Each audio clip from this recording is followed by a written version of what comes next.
Tools ಹಿಡಿಯೋದಕ್ಕೂ ಬರ್ತಾ ಇರ್ಲಿಲ್ಲ ನಂಗೆ. ಇವಾಗ ಟೂಲ್ಸ್ ಹೆಂಗ್ ಹಿಡಿಯೋದೆಲ್ಲ ಕಲ್ತಿದ್ದೀನಿ ಮ್ಯಾಮ್. ಎಲ್ಲ ತುಂಬಾ ಚೆನ್ನಾಗಿ ಸಪೋರ್ಟ್ ಮಾಡ್ತಿದ್ದಾರೆ. ಬೆಂಗಳೂರಿಂದ ಬರ್ತಾರೆ, ಹೆಂಗ್ ಹೇಳ್ತಾರೋ ಏನೋ ಇಂಗ್ಲಿಷ್ ನಲ್ಲೇ ಸ್ಪೀಚ್ ಮಾಡ್ತಾರೆ ಅನ್ಕೊಂಡಿದ್ವಿ. ಬಟ್ ನೀವು ಹೇಳ್ತಿರೋದು ಕನ್ನಡದಲ್ಲೇ ಹೇಳ್ತಿರೋದು ಎಲ್ಲ ಅಂಡರ್ಸ್ಟ್ಯಾಂಡಿಂಗ್ ಆಗುತ್ತೆ.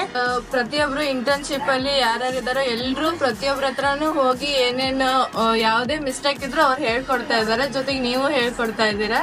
ನಮ್ಗೆ ಹೇರ್ ಸ್ಟೈಲ್ ಯಾವ ತರ ಇದನ್ನ ಮ್ಯಾಚ್ ಮಾಡ್ಕೋಬೇಕು, ಯಾವ ಮುಖಕ್ಕೆ ಯಾವ ತರ ಸೂಟ್ ಆಗುತ್ತೆ ಅದನ್ನೆಲ್ಲ ಹೇಳ್ಕೊಟ್ಟಿದ್ದಾರೆ. ನಮ್ಗೆ ಅದ್ರ ಬಗ್ಗೆ ಐಡಿಯಾ ಇರ್ಲಿಲ್ಲ ಆಕ್ಚುಲಿ, ಯಾವ ಟೂಲ್ಸ್ ನ ಹೆಂಗ್ ಯೂಸ್ ಮಾಡ್ಬೇಕಂತ ಎಲ್ಲ ನಾಲೆಜ್ ಬಂದಿದೆ ಇಲ್ಲಿ ಬಂದ್ಮೇಲೆ. ಎಲ್ಲರೂ ಪ್ರತಿಯೊಬ್ಬರಿಗೂ ಬಂದು ಎಲ್ಲ ಚೆನ್ನಾಗಿ ಹೇಳ್ಕೊಡ್ತಾ ಇದ್ದಾರೆ. ನಮ್ಗೆ ತುಂಬಾ ಇಷ್ಟ ಆಗುತ್ತೆ. ಇಲ್ಲಿ ಬಂದ್ಮೇಲೆ ನಾನು ಭಾಳ ಕಾನ್ಫಿಡೆಂಟ್ ಐತಿ. ನಾವೆಲ್ಲ ಕಡೆ ಹೋಗಿ ಮ್ಯಾರೇಜ್ ಒಳಗೆ ಹೇರ್ ಸ್ಟೈಲ್ ಆಗಲಿ ಮೇಕಪ್ ಆಗಲಿ ಮಾಡ್ಬೋದು ಎಂಬುದಾಗಿ. ಮತ್ತು ಇಂಟರ್ನ್ಶಿಪ್ದಲ್ಲಿ ಇರ್ತಕ್ಕಂಥ ಎಲ್ಲ ಸಿಸ್ಟರ್ಸ್ ಭಾಳ ಕೇರ್ಫುಲ್ಲಾಗಿ ನಮ್ಮನ್ನು ಹ್ಯಾಂಡಲ್ ಮಾಡ್ತಾರೆ. ಅದಕ್ಕೆ ನಾ ಈ ಒಂದು ಅಕಾಡೆಮಿ ಸಿಕ್ಕಿದ್ದು ನಮ್ದು ಅದೃಷ್ಟ ಅನ್ನೋಕ್ಕೆ ನಾ ಇಷ್ಟಪಡ್ತೀನಿ ರೀ. Thank you to all.